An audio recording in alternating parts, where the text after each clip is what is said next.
Hai guys, ini dengan saya Bonifacius Paloh, salah satu tim kursus Bahasa Inggris Rumah Belajar 100. Dalam video ini, aku akan membimbing teman-teman memahami dengan penuh percakapan antara dua orang Amerika yang sangat-sangat terkenal, yaitu Taylor Swift dengan Ellen DeGeneres. Aku yakin kalian kenal mereka berdua. Mereka adalah orang Amerika. Dan hari ini, melalui video ini, aku yakin kemampuan berbahasa Inggris Anda akan semakin meningkat. Karena aku akan membimbing Anda untuk memahami dengan penuh percakapan mereka berdua.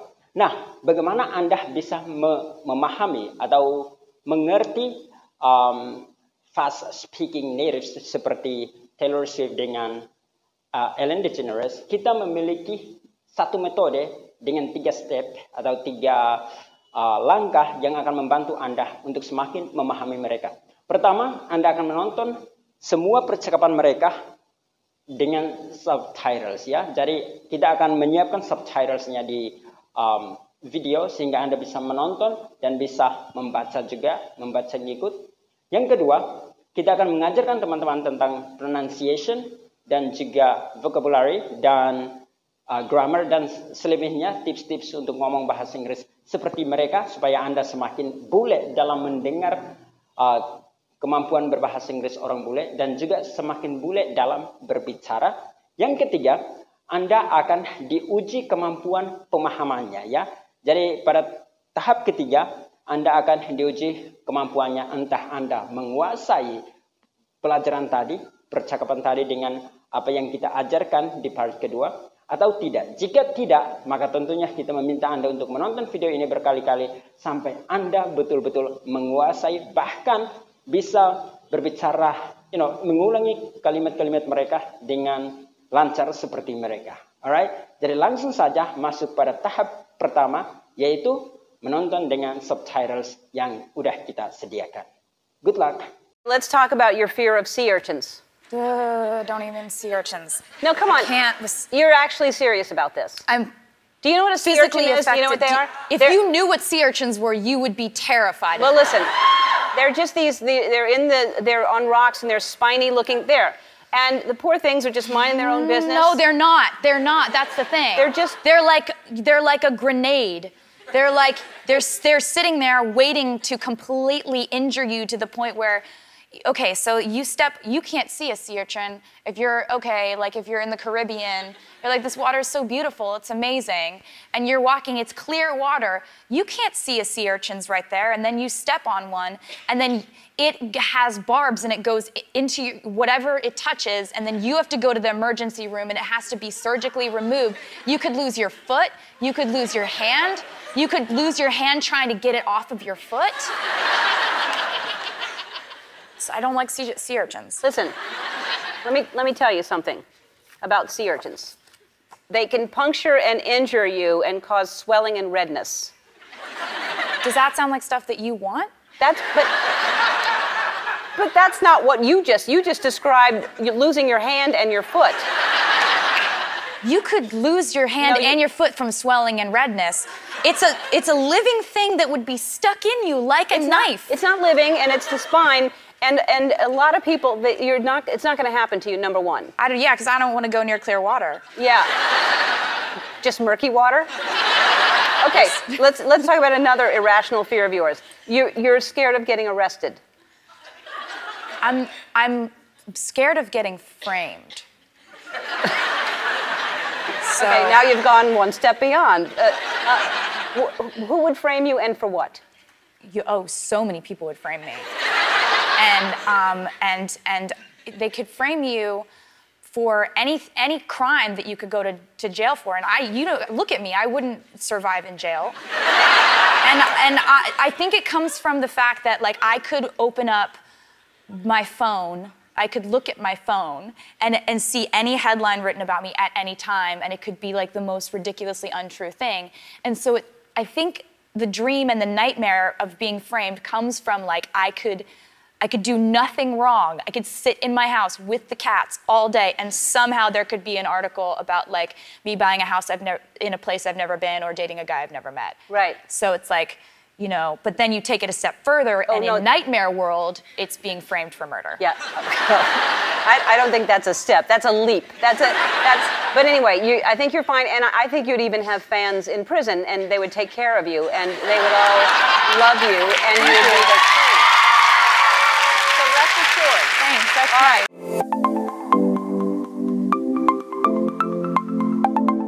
Let's talk about your fear of sea urchins. Sea urchins. Ini adalah cara Anda melafalkan kata yang satu ini, yaitu pertama kata sea itu kita lafalkan dengan i yang panjang seperti biasa.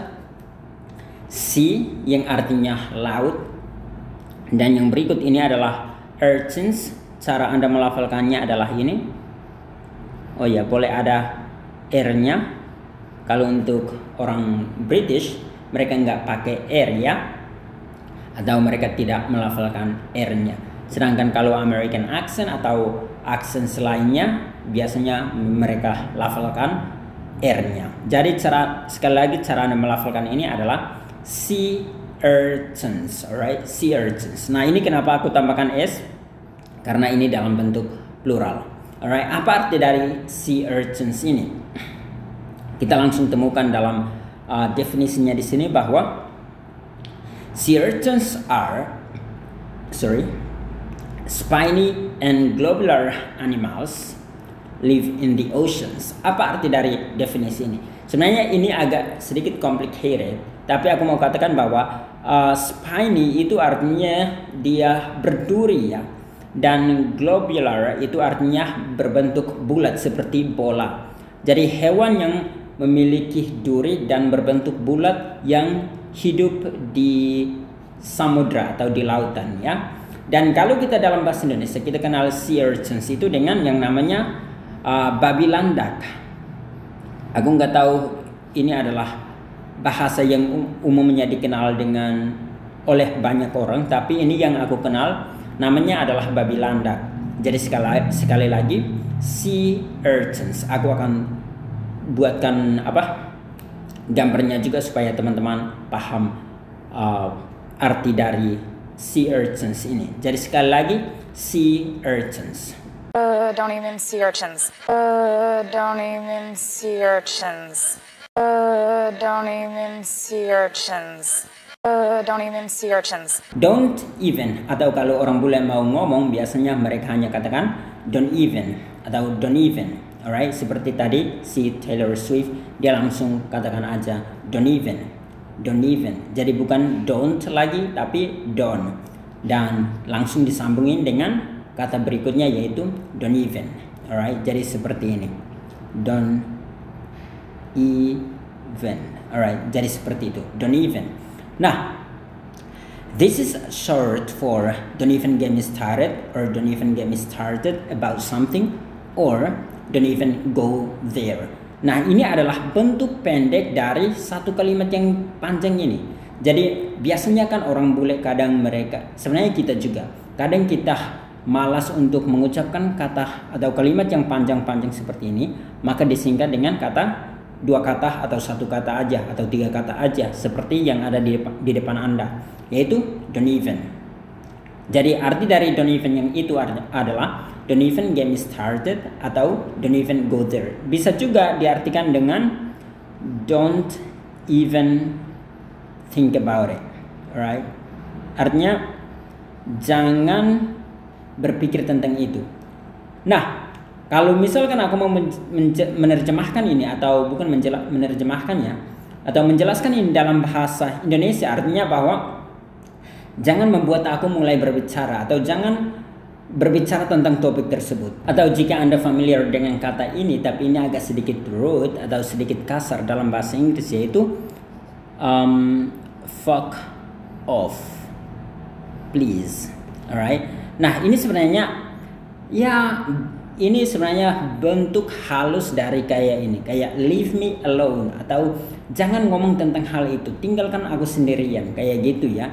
Jadi arti dari don't even ini adalah jangan ngomong tentang hal itu, atau jangan berpikir tentang hal itu, atau jangan buat saya mulai berbicara tentang hal itu. Jadi sekali lagi artinya tinggalkan aku sendirian. Alright, makanya tadi si siapa ini namanya Ellen katakan come on, kayak gitu ya. Jadi sekali lagi, don't even itu artinya kayak jangan buat aku ngomong tentang itu, jangan buat aku berpikir tentang itu, atau jangan buat aku memulai topik tersebut. In American English, this is a common way to tell someone not to start talking about something.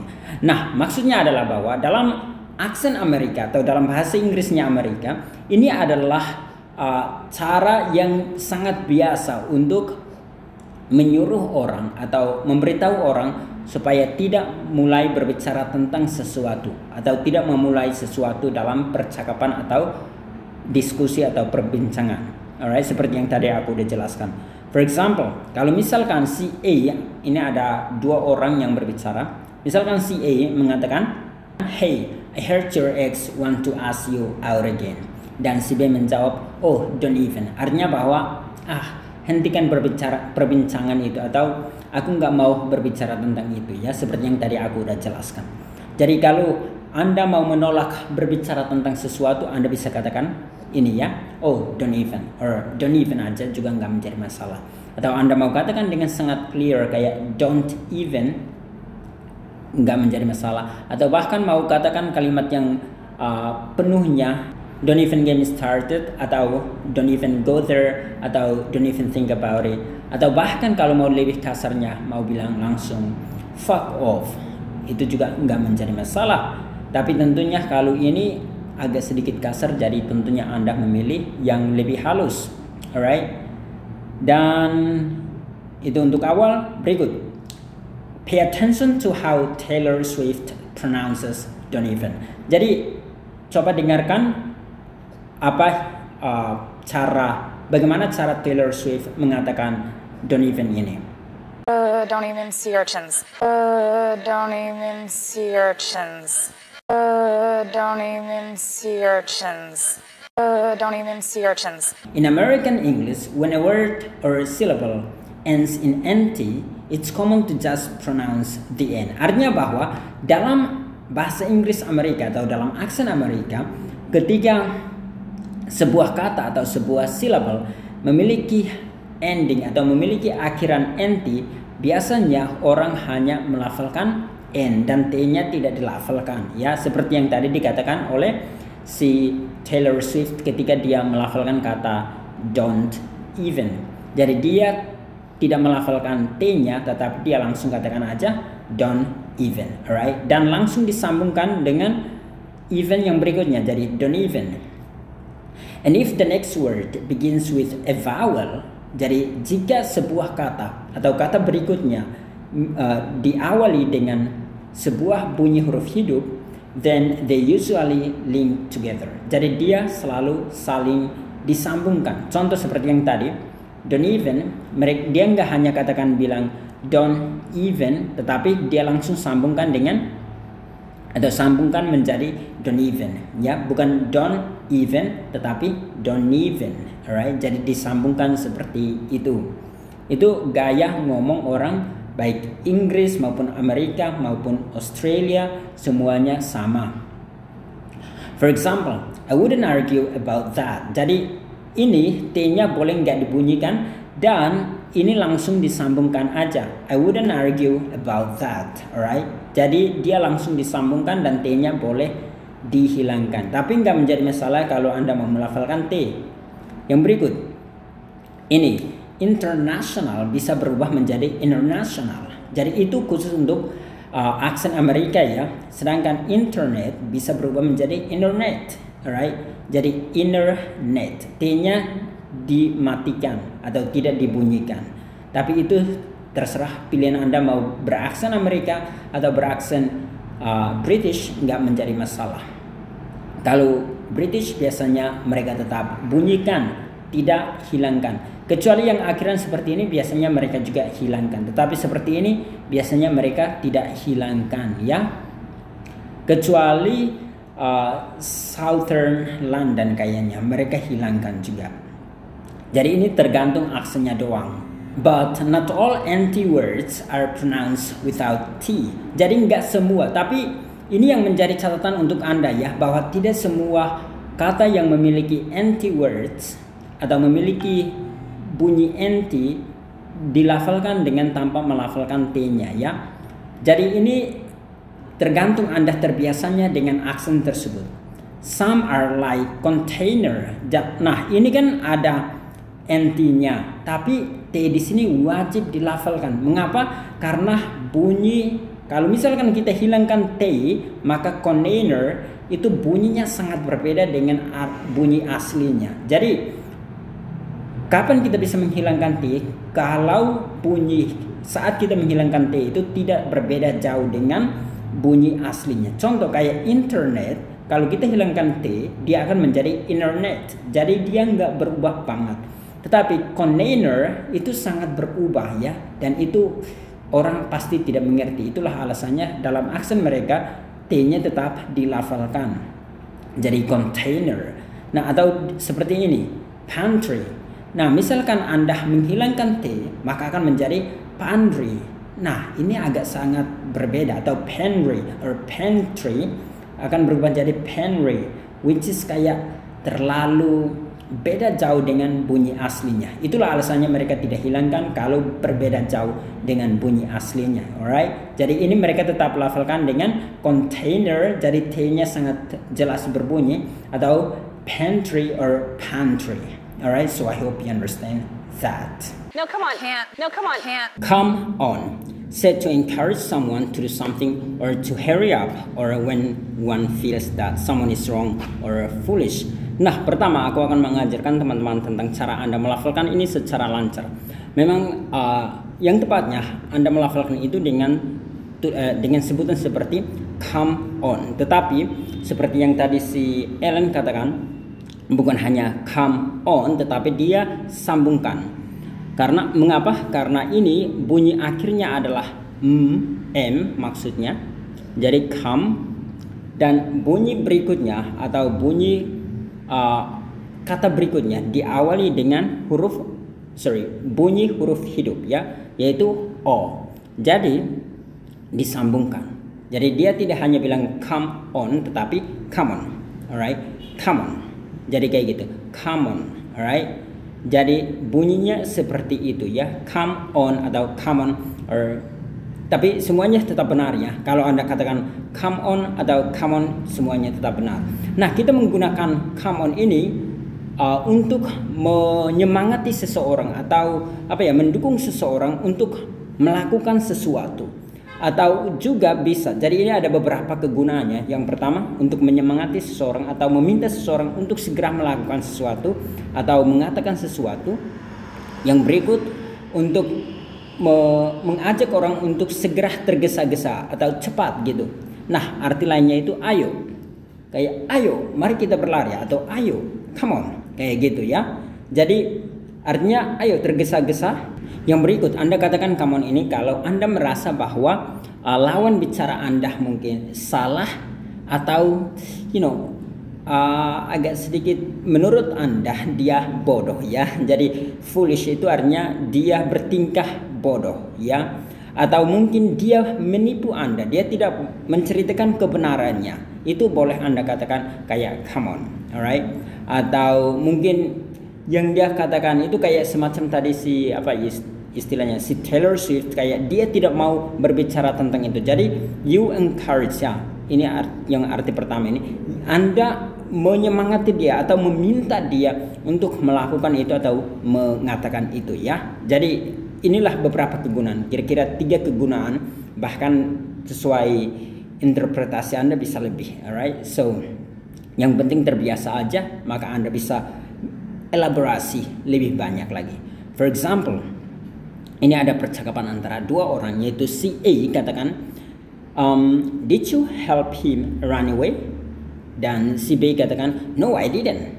Dan si A menjawab atau menyambung, come on, tell me the truth, I won't tell anyone. Alright, jadi sekali lagi, come on, tell me the truth, I won't tell anyone. Artinya, hey, ayo, beritakan aku kebenarannya. Nah ini, jadi si A ini seolah-olah mencurigai bahwa si B ini tidak menceritakan kebenaran dari kejadian tersebut. Jadi dia tidak menceritakan kebenarannya. Makanya dia katakan, hey, Come on, tell me the truth. Atau katakan aku kebenarannya. Aku tidak akan mengatakan atau menceritakan ini ke siapa-siapa. Come on, tell me the truth. Jadi sekali lagi ini digunakan, dalam hal ini digunakan untuk apa ya? To encourage atau to encourage someone to tell us the truth. Untuk menceritakan kita kebenarannya. Seperti yang tadi si Ellen mengatakannya kepada Taylor Swift. Come on. Kayak gitu ya. Itu artinya untuk encourage. Kalau dalam bahasa Indonesia encourage atau encourage itu apa ya? Saat ini aku belum punya kosakata yang banyak untuk encourage atau encourage dalam bahasa Indonesia, tapi sekali lagi itu untuk menyemangati, kayak ayo katakan itu, alright? Jadi sekali lagi come on itu artinya ayo, dan Anda udah tahu kapan Anda gunakannya. So good luck. If you knew what sea urchins were, you would be terrified. Terrified. To be terrified of something means to have an extreme, often irrational fear of something. Nah, apa arti dari kata yang ini ya? Jadi sekali lagi ini adalah cara Anda melafalkannya. Terrified. Jadi ini terry seperti biasa ya. Hanya ini yang berubah jadi fight. Alright? Dan ini selalu dalam bentuk apa ya istilahnya? Dia ini kan sebenarnya dalam bentuk adjektif ya. Jadi ini adalah adjektif, jadi selalu dipasangkan dengan to be seperti ini ya. Nanti Anda belajar banyak tentang cara membuat kalimat adjektif di komunitas kursus bahasa Inggris Rumah Belajar 100. So once again selalu dipasangkan dengan to be, dan ada beberapa kata lain yang memang penting untuk dipasangkan dengan terrified. Alright. Nah, terrified itu artinya takut. Alright. Jadi kalau Anda katakan I'm terrified of something, itu berarti Anda takut akan sesuatu, dan sering itu kayak takut banget. Kata terrified itu bukan hanya takut aja, tetapi takut banget. Bahkan seolah-olah ada traumanya, udah pernah alamin, dan masih ada sisa di dalam pikiran, dalam hati. Jadi itu membuat Anda kadang kayak udah menuju fobia ya. Ini sudah agak menuju ke fobia. Jadi terrified. Jadi kalau Anda katakan I'm afraid of something, itu masih bisa dipikirkan secara logika. Tapi kalau bilang I'm terrified, itu artinya Anda sangat-sangat takut. Ini to have an extreme and often irrational fear of something. Jadi kadang ketakutan itu tidak berlogika atau tidak memiliki akal ya. So I hope you understand that. So I'm terrified of something. For example, nah Anda ini ada contohnya, I'm terrified of the dark. Atau Anda ada yang mungkin I'm terrified of heights, or I'm terrified of tall men, right? Mungkin dia selalu takut melihat orang yang tinggi atau memiliki ukuran tinggi, anggap saja 2 meter seperti itu. Dia selalu takut. Or I'm terrified of, terkadang ya aku nggak ingin sebutkan banyak hal ya, tapi ini Anda bisa tambahkan dalam bentuk kata benda.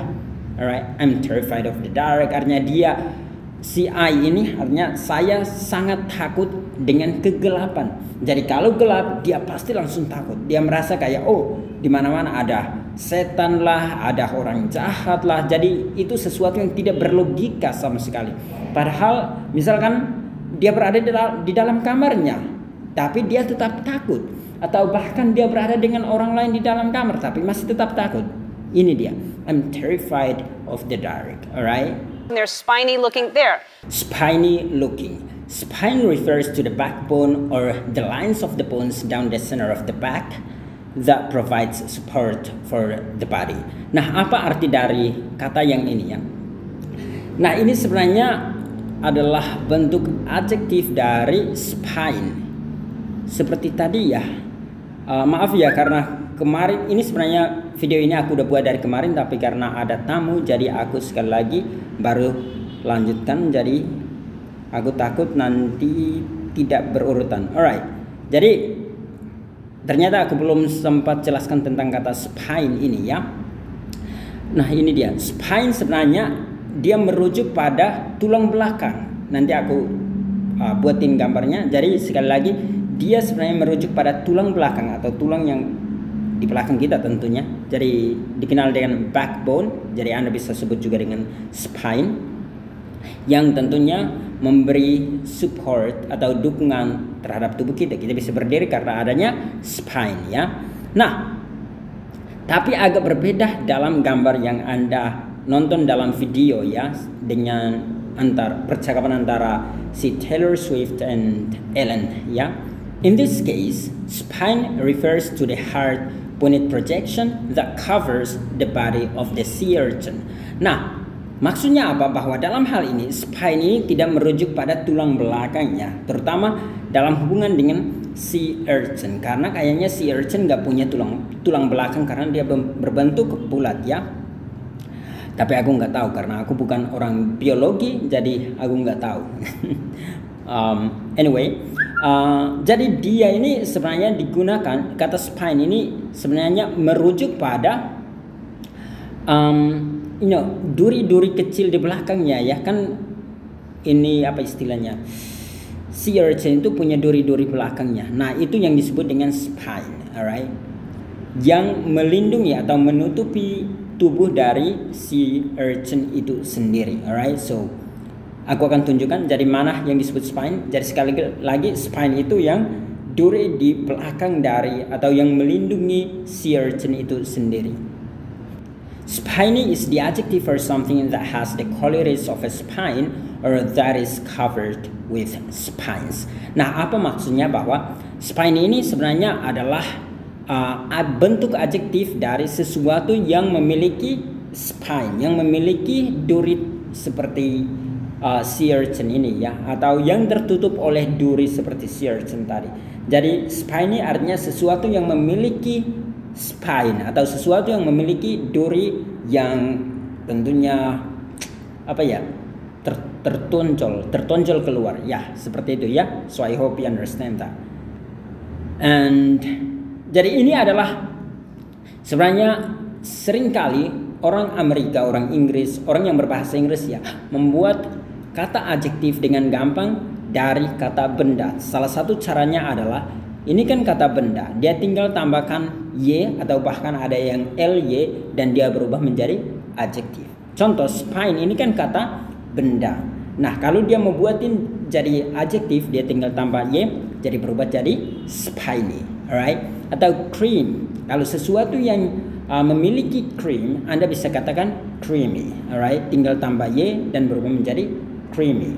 Atau noise, keributan, kalau hal apa ya istilahnya, ribut, jika Anda mau buat jadi kata sifat ditambah y menjadi noisy, alright? So I hope you understand that. Itu adalah beberapa cara Anda membuat kata adjektif dengan cara kata benda ditambahkan dengan y atau ada yang ly dan berubah jadi kata adjektif. So that happens all the time. Itu seringkali terjadi dan Anda tentunya bisa mempelajari hal tersebut.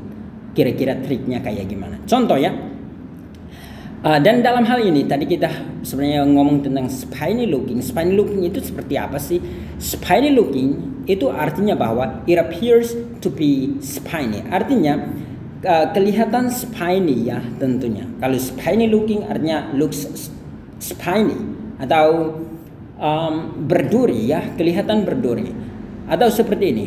Ini misalkan kata fun ditambah y dia berubah menjadi funny. Sesuatu yang menyenangkan ditambah y berubah menjadi sesuatu yang lucu. Jadi funny looking artinya looks funny, alright?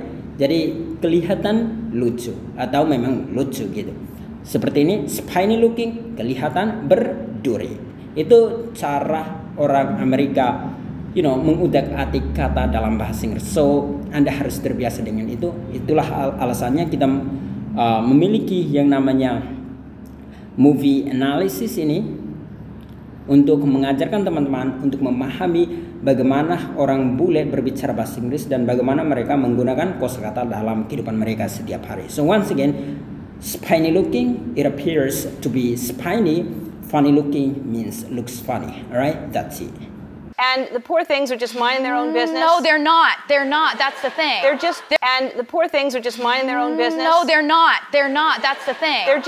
Poor thing. Nah, ini untuk kata poor ini Anda bisa lafalkan dengan kata poor juga nggak menjadi masalah. Poor thing, alright. Seperti tadi si Ellen katakan poor thing, or bisa poor thing. Bahkan kalau orang British mereka bilang poor thing, mereka biasa R-nya nggak berbunyi, poor thing kayak gitu ya. Jadi ini terserah. Jadi Anda bisa poor thing atau poor thing nggak menjadi masalah. Artinya benda atau hal yang malang. And it is used to denote sympathy for someone in bad moments. Ini artinya bahwa kita bisa menggunakan ini atau dua kata ini untuk menunjukkan simpati ya, atau ya simpati untuk seseorang atau sesuatu dalam situasi yang kurang menyenangkan. Nah, makanya dibilang benda atau hal yang malang. Bahkan Anda bisa gunakan untuk manusia ya. For example, ini kayaknya aku tulis deh. Nah, ini Anda bisa katakan kayak anjing yang malang. Anda bisa katakan poor dog atau poor dog. Alright, hey you poor dog. Atau bisa Anda katakan ke manusia, oh that poor Agnes, or you poor Agnes, kayak gitu ya. Tentunya ini harus dipakai dengan dalam situasi yang memang cocok. Jangan dipakai sembarangannya karena bisa jadi memiliki arti yang kurang bagus. Karena memang arti dari poor ini juga atau poor ini juga adalah miskin ya. Tapi Anda juga bisa gunakan untuk hal yang malang. Misalkan kayak si Ellen tadi bilang apa ya, aku lupa ya. Dia bilang the poor thing is just sitting there and I don't know, kayak gitu ya. Dia lanjut, aku udah beberapa hari buatin ini dan nonton terakhir 2 hari yang lalu, jadi tidak mengingat setiap kata di sana lagi. Alright. So once again, poor thing atau poor thing itu artinya benda yang malang. Jadi Anda bisa katakan juga dalam kehidupan Anda setiap hari-hari. Misalkan di jalan raya atau di suatu tempat Anda lihat entah kucing atau anjing yang kayak bernasib malang, mungkin sangat kurus, tidak terurus. Nah, Anda bisa katakan that poor dog or that poor cat was just like sitting there waiting for me, kayak gitu ya. Anda bisa lanjutkan kayak gitu, or just begging for my sympathy, kayak gitu. Jadi Anda bisa katakan seperti itu. Menceritakannya kembali menggunakan kata poor atau poor ini akan menjadi sesuatu yang sangat fun untuk menambah vocabulary Anda. Mind your business. To mind means to be concerned, annoyed, or worried about something. Nah, ini aku mau jelaskan sedikit ya, bahwa ini sebenarnya adalah sebuah frase. Jadi kita nggak bisa terjemahkan lurus-lurus. Nah, arti dari mind itu sendiri adalah sebenarnya ada beberapa ya, termasuk salah satunya yang artinya otak. Tapi ini kan dalam bentuk kata kerja. Jadi kalau Anda gunakan dalam bentuk kata kerja, itu artinya ini, to be concerned, atau Anda berpikir ya, sebenarnya lebih tepatnya ke situ. Atau bahkan Anda jengkel atau khawatir akan sesuatu yang Anda berpikir lebih lari atau lebih merujuk pada sesuatu yang menjengkelkan atau sesuatu yang mengkhawatirkan. Jadi Anda khawatir akan sesuatu. Kalau Anda mind somebody, artinya Anda sedang mengkhawatirkan dia, atau sedang mungkin jengkel akan dia, atau Anda sedang berpikir akan dia dalam hal ini kayak dia baik-baik apa enggak ya, kayak gitu ya. Nah, tapi mind your business itu agak berbeda. Di sini aku katakan bahwa but when you tell someone to mind their own business, you are telling them in a rude way that you do not want them to talk about something private. But when you tell someone to mind their own business, you are telling them in a rude way that you do not want them to ask about something private. Nah, maksudnya apa? Bahwa ketika Anda mengatakan ini ya, terutama ini, kayak Anda mengatakan, hey, mind your business bro, itu artinya Anda mau mengatakan ke mereka ini secara kasar ya, bahwa hey, jangan tanya gua tentang sesuatu yang privat. Jadi urus aja urusanmu. Nah, itu terjemahan yang tepat. Mind your business itu sebenarnya kalau kita mau terjemahkan lebih tepatnya adalah urus saja urusanmu, alright? Atau pikir saja atau khawatirkan saja keperluanmu atau khawatirkan saja urusanmu. Itu sebenarnya terjemahkan yang paling tepat saat ini, ya. For example, si A tanya ya, where are you going? Jadi dia bertanya, hey, kemana Anda pergi? Oh, ini aku lupa tulis you ya. Nah, si B menjawab, hey, mind your business man, kayak gitu ya. Atau hey, mind your business or mind your own business. Jadi dia bisa tambah own atau tambahkan own juga nggak menjadi masalah. Jadi yang paling penting adalah mind your business or mind your own business. Artinya hey, urus saja urusanmu, jangan tanya gua gitu ya. Atau mungkin si A katakan, what are you doing? Anda bisa katakan kayak mungkin Anda jengkel dengan dia ya. Anda bisa katakan, hey, mind your own business bro, or mind your own business, alright? Like, you know, fuck off kayak gitu ya. Jadi sekali lagi ini digunakan untuk katakan kayak urus saja urusanmu, jangan campur urusanku, alright? That's the thing. It's used to show disagreement or some kind of counter argument from what the other speaker just said. Nah, ini maksudnya apa? Jadi ini adalah sebuah frase lagi ya, bahwa ini digunakan untuk menunjukkan kayak aku nggak setuju, ketidaksetujuan atau counter argument. Ini artinya kayak lawan bicara saya ngomong sesuatu dan tepat ketika dia ngomong sesuatu itu yang saya gunakan untuk melawan dia kembali. Jadi counter argument, alright? Jadi itu yang aku harap teman-teman paham ya. Misalkan tadi si Taylor Swift dia katakan bahwa, si Ellen dia katakan bahwa the poor thing was just sitting there and mind their own business. Nah, dia langsung katakan that's the thing. Artinya bahwa itulah alasannya gitu ya. Itulah alasannya aku nggak suka mereka kayak gitu. That's the thing. Karena mereka kan duduk diam-diam dan tiba-tiba Anda injak si babi landak ini dan langsung Anda tertusuk oleh spine-nya ya atau durinya, dan itulah yang digunakan oleh Taylor Swift sebagai alasannya bahwa dia tidak menyukai sea urchin. For example, di contoh sini aku buat percakapan antara dua orang yaitu si Justin dengan Charlie. Nah, di sini diceritakan bahwa si Justin sedang makan coklat ya. Tapi by the way, aku akan ajarkan teman-teman cara melafalkan ini ya. Justin is eating chocolate or chocolate. Nah, ini Anda melafalkan ini boleh dengan dua ya. Yang pertama gaya British yaitu chocolate, alright? Chocolate. Tapi kalau Anda mau pakai American accent, chocolate, alright? Chocolate. Bukan chocolate ya. Jadi sekali lagi chocolate or chocolate. Nah, si Justin sedang makan chocolate or chocolate. Dia langsung kayak nawarin ke Charlie. Charlie, try this. It's sweet and delicious. Nah, dia katakan bahwa tentu coklat itu sweet dan enak ya. Nah, si Charlie langsung menjawab, that's the thing. I'm not allowed to eat something sweet. So once again, that's the thing. I'm not allowed to eat something sweet. Artinya apa? Bahwa itulah alasannya. Alasannya apa? Yaitu sweet and delicious ini. Jadi inilah alasannya kenapa aku nggak boleh makan coklat atau coklat ya. Mengapa? Karena mungkin saja dia disarankan oleh dokter untuk tidak boleh makan sesuatu yang sweet sesuatu yang sweet karena mungkin dia diabetes ya, atau mungkin dia ada kondisi lain. Jadi makanya dia langsung katakan that's the thing. Itulah alasannya. Alright. Jadi mungkin terjemahan yang tepat untuk that's the thing adalah itulah alasannya atau karena itu ya. Karena itu I'm not allowed to eat something sweet. Aku nggak diizinkan untuk atau aku nggak dibiarkan untuk makan sesuatu yang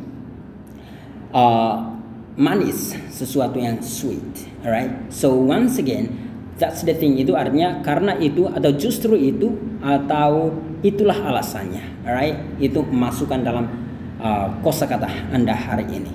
They're like a grenade. They're like a grenade. Grenade. Grenade means a small bomb thrown by hand or shot from a gun.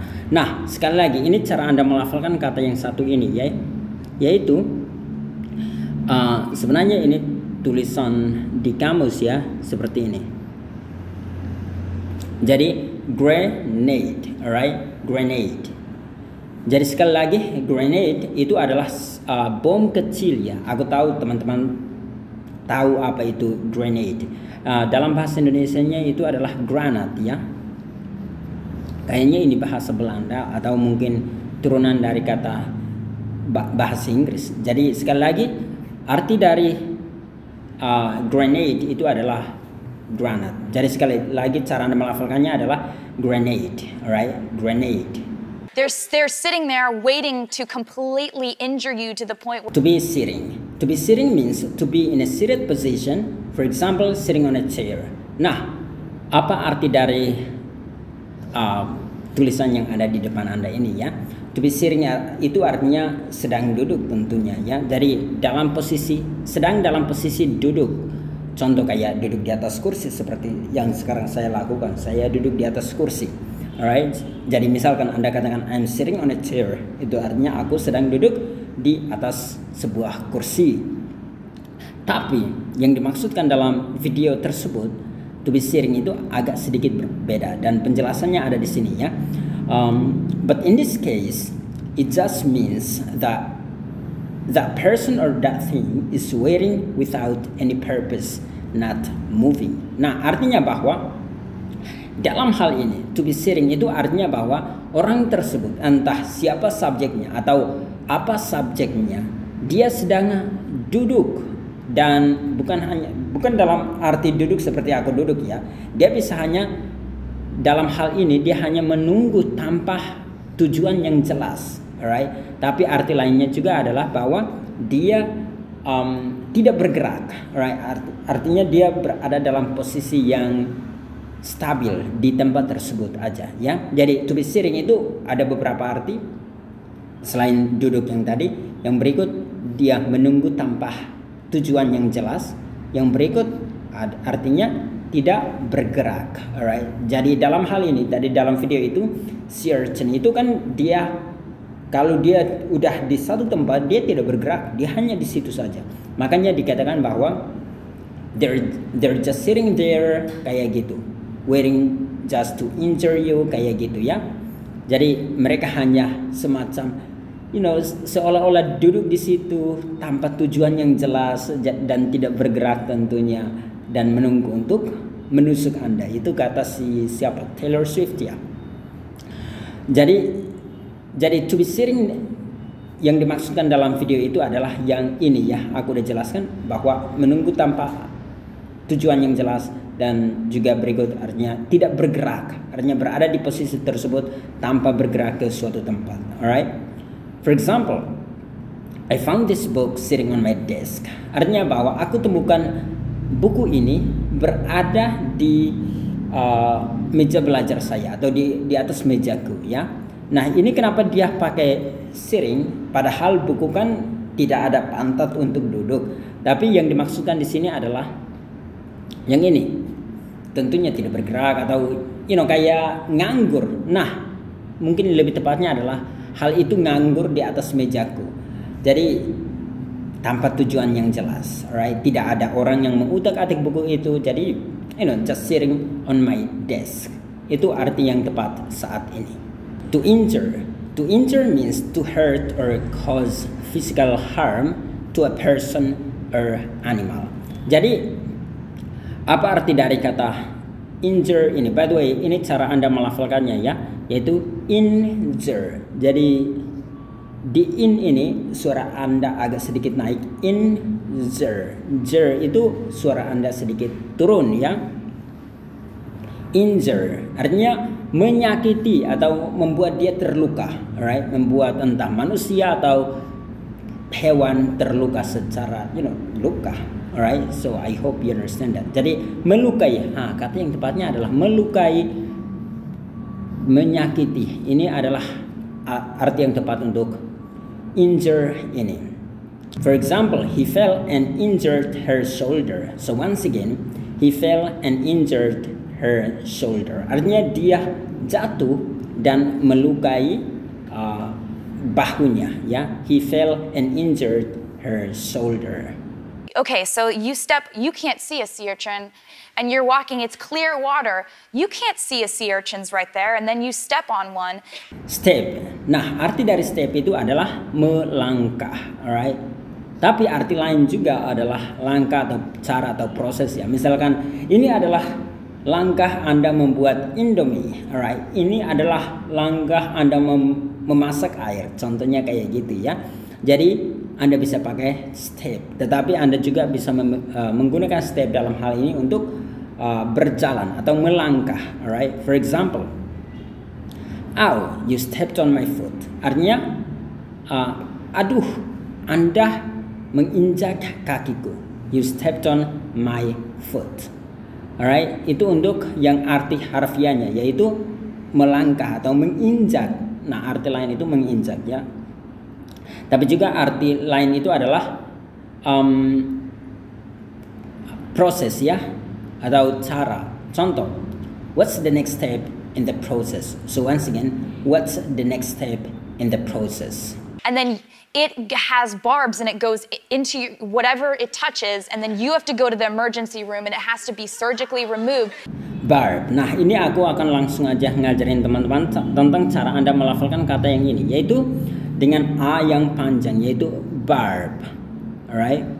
Barb. Nah, R-nya boleh berbunyi tergantung aksen mana yang Anda inginkan. Kalau Inggris tentunya R-nya tidak berbunyi, tapi Amerika tentunya R-nya berbunyi. Jadi barb. Nah, apa arti dari barb itu sendiri? Itu artinya spine, ya. Dan tadi aku udah jelaskan spine panjang lebar, dan silahkan Anda kalau memang bingung apa itu spine, nonton ulang.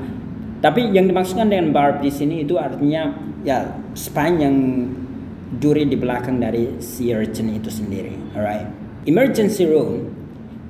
Emergency room is the part of a hospital where people go when they are ill or injured and need treatment quickly. So once again, the part of a hospital where people go when they are ill or injured and need treatment quickly. Nah, apa arti dari pernyataan ini, ya? Sebenarnya artinya seperti yang tadi aku udah jelaskan, bahwa ini adalah bagian dari rumah sakit atau hospital yang mana orang pergi ketika mereka sakit tentunya atau luka dan membutuhkan perawatan yang cepat, segera, ya, perawatan yang segera. Jadi dia datang wajib segera ditangani karena mungkin penyakitnya sangat kritis atau lukanya sangat parah. Jadi langsung saja dibawa ke emergency room atau ER. Trying to get it off of your foot. Trying to get it off of your foot. Trying to get it off of your foot. Trying to get it off of your foot. Let me tell you something. Let me tell you something. Let me tell you something. Let me tell you something. Let me tell you something. It can puncture and injure you and cause swelling and redness. Puncture. Puncture means to make a small hole in something. Nah, pertama, cara Anda melafalkan ini adalah puncture, alright? Jadi seperti ini, ya. Yang seperti ini. Sebentar. Puncture,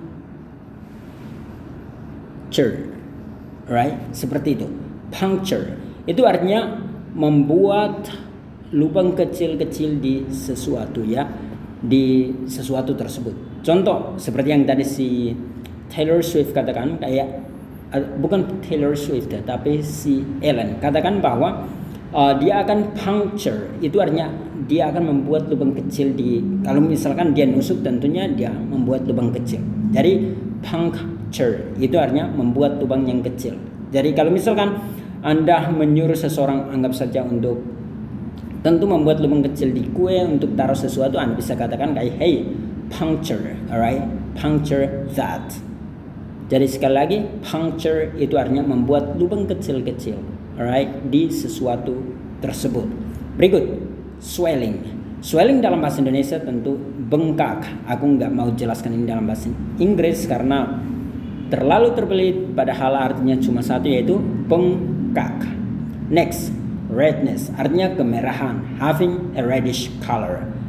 Jadi kalau redness artinya kemerahan. Misalkan saat Anda memiliki bengkak tentunya biasanya merah ya, kemerahan. Nah, itulah yang disebut dengan redness. Nah, kalau bengkak, swelling. It's a living thing that would be stuck in you like a knife. To be stuck in something. Apa arti dari to be stuck in something?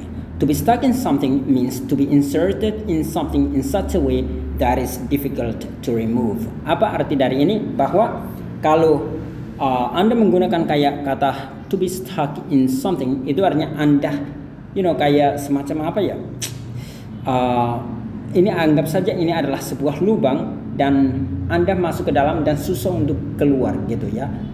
Macet di sesuatu tersebut.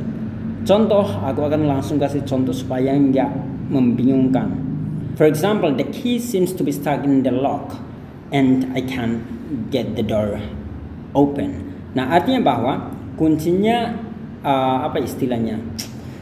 Macet di dalamnya. Mungkin macet kurang tepat, tapi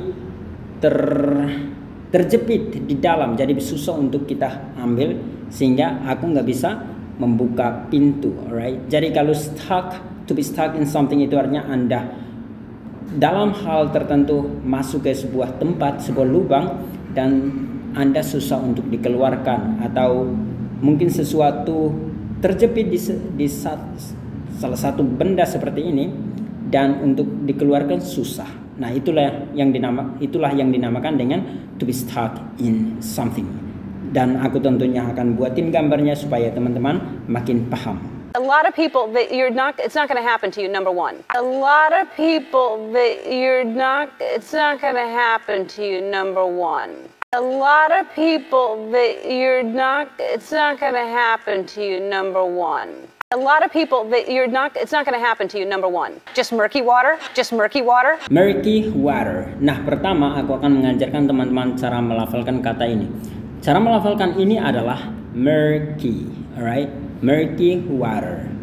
Jadi ini dengan e yang agak panjang, alright?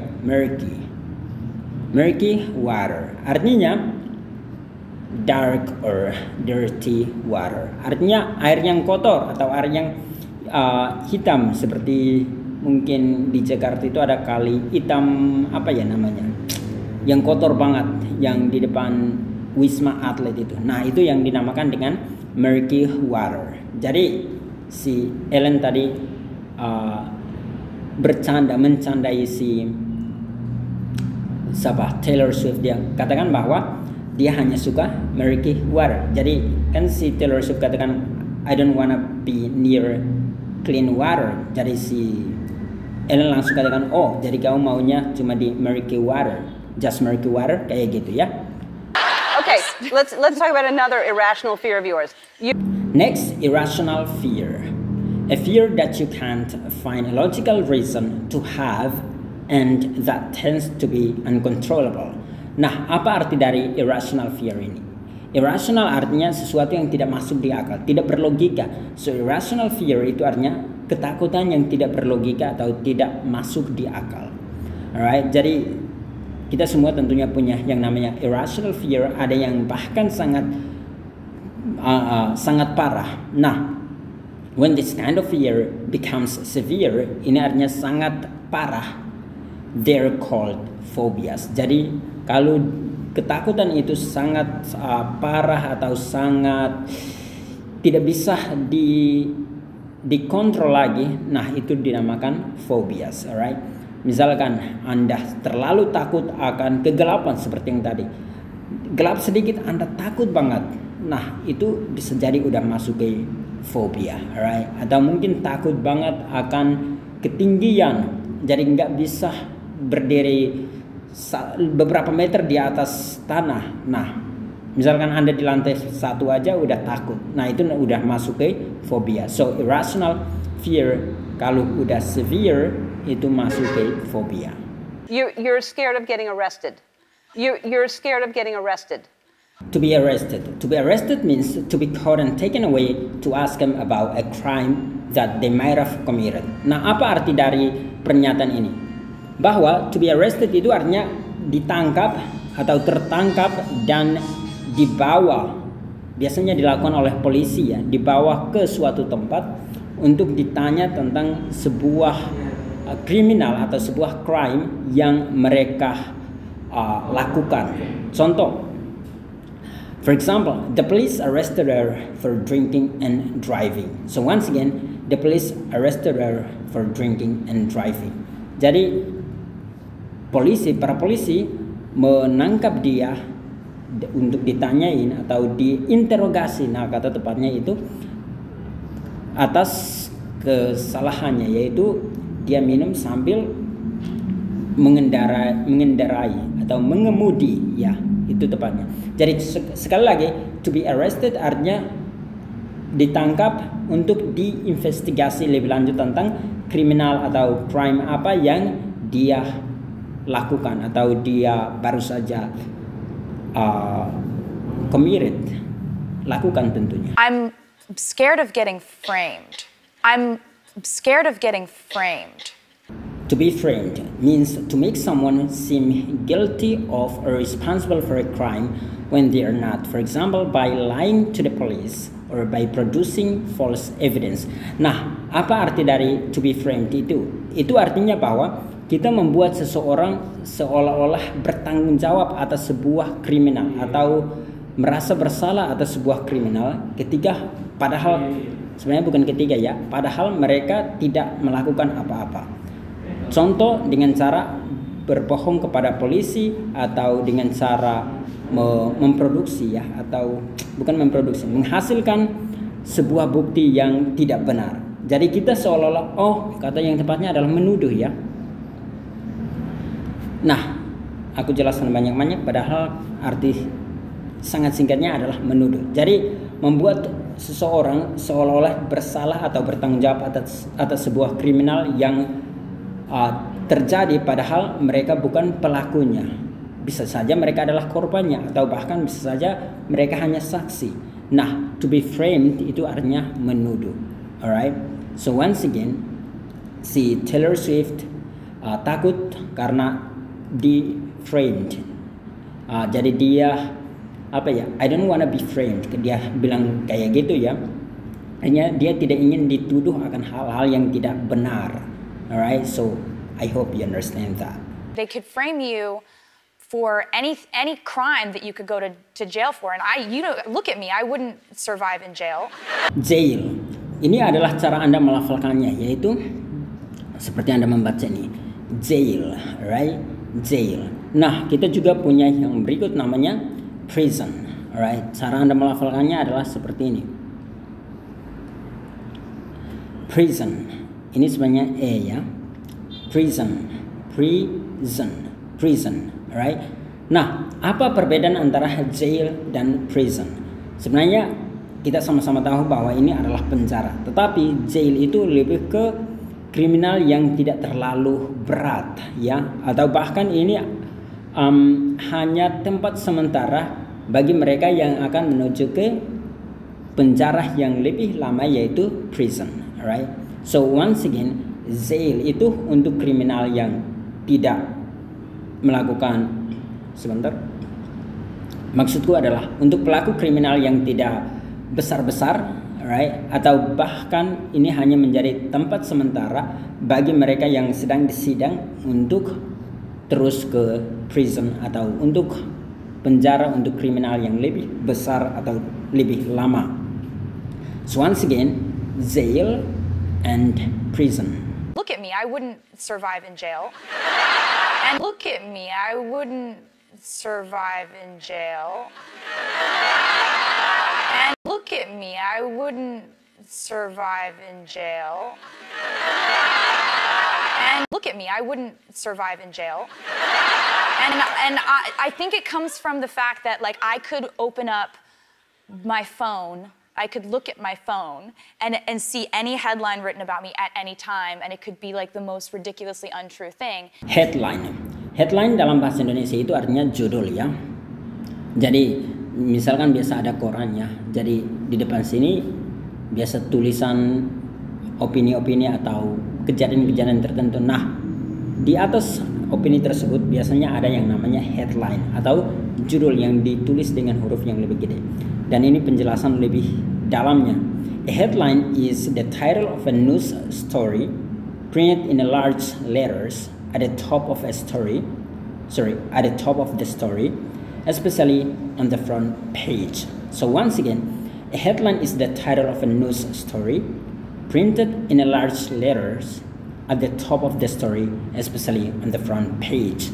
Nah, artinya bahwa seperti yang tadi aku jelaskan, ini adalah sebuah judul dan biasanya seperti yang tadi dia tertulis dalam huruf yang lebih gede ya, a large letter atau large letters, alright? By the way, ini boleh Anda lafalkan dengan printed, alright? Atau printed juga nggak menjadi masalah. Okay? Jadi seperti itu. So headline. And so I think the dream and the nightmare of being framed comes from like I could do nothing wrong. I could sit in my house with the cats all day and somehow there could be an article about like me buying a house in a place I've never been or dating a guy I've never met. Nightmare. Nah, berikut adalah kata yang ini ya. Aku ajarkan teman-teman cara Anda melafalkannya. Yaitu yang pertama, nightmare. Nightmare. Jadi semacam ini aja ya. Nightmare. By the way, GH-nya mati ya, nggak dilafalkan maksudku. Alright? Nightmare is a bad, terrifying dream. Artinya mimpi yang sangat jahat, sangat menakutkan. Yang mana kita kadang bahkan takut sendiri. Misalkan kayak nightmare-nya itu orang tua meninggal, atau Anda meninggal, atau pernah ada video yang mana dia membunuh pacarnya atau semacam itu ya. Itu namanya nightmare. Jadi itu hanya mimpi tapi sangat menakutkan. Tetapi arti dari nightmare juga nggak hanya tentang mimpi, tapi bisa jadi adalah sebuah situasi yang sangat sulit untuk dilewati atau dilalui. A real life situation that is difficult to deal with, yang sulit untuk dijalankan. For example, having a credit card loan is a nightmare. Kenapa memiliki utang kredit card itu adalah sebuah nightmare? Karena biasanya bunganya sangat tinggi, terkadang ada debt collector yang datang dan kasar-kasar orangnya. Nah, itu jadi having a credit card loan itu bisa jadi adalah sebuah nightmare karena sangat menakutkan seperti itu ya.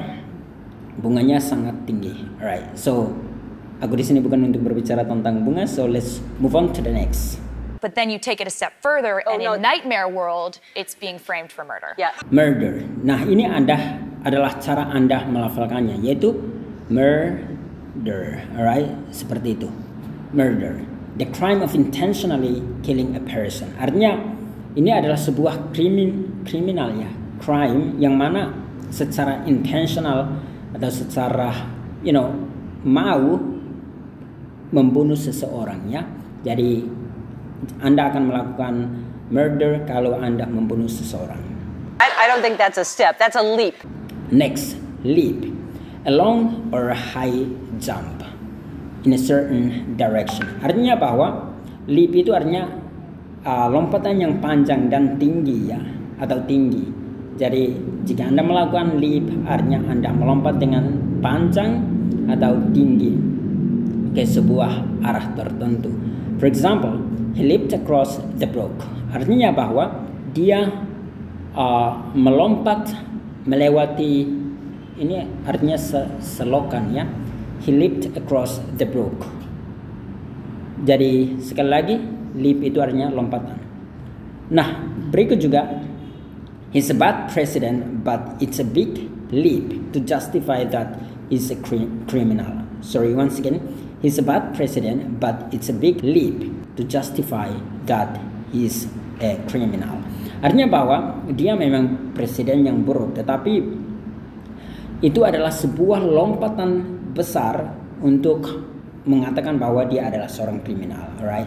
Jadi leap itu kayak sebuah lompatan. Nah, lompatan ini bisa dalam arti harfiah yaitu melompat, atau seperti yang ini yang bukan arti harfiahnya yaitu lompatan arti proses ya lebih ke situ. So it's a big leap to justify that he's a criminal. Betul, ini cara Anda melafalkannya, melafalkan kata ini ya, yaitu leap, alright.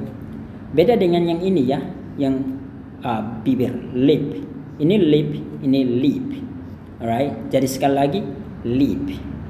He leaped across the brook earth.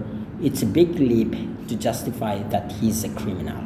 But anyway, I think you're fine, and I think you'd even have fans in prison, and they would take care of you, and they would all love you, and you would be the king. So rest assured. Fans. Nah, ini Anda memiliki dua cara pelafalan, yaitu bisa fans, atau fans. Makanya kita di Indonesia lebih sering kenal dengan fans. Alright, so fans or fans, people who admire or support a person or a team, etc. Artinya bahwa orang yang mengagumi atau mendukung seseorang atau sebuah tim dan selebihnya ya. Jadi tentunya Anda tahu apa itu fans or fans. For example, are you guys fans of Real Madrid? Or are you guys fans of Real Madrid? Alright, rest assured, used to tell someone not to worry about something because what you say about a situation is true. Nah, ini adalah sebuah frasa ya. Di video itu si Ellen dia mengatakan bahwa si Taylor Swift itu pasti punya fans di prison, jadi pastinya dia akan aman di sana. Dan pada akhirnya dia katakan rest assured. Itu artinya bahwa apa yang dia katakan sebelumnya itu benar. Jadi Anda nggak usah khawatir, alright? Nah, penjelasan di sini mau aku katakan bahwa rest assured ini dikatakan untuk mengatakan atau memberitahu seseorang untuk tidak khawatir akan sesuatu karena apa yang Anda baru saja Anda katakan itu benar, alright? Seperti yang tadi si Ellen menceritakan tentang memberitahu kepada siapa ini Taylor Swift bahwa dia punya fans di penjara, jadi pasti dia aman di sana. Dan pada akhirnya dia katakan rest assured. Itu artinya kayak percaya bahwa itu ada, percaya bahwa apa yang aku katakan itu benar, alright?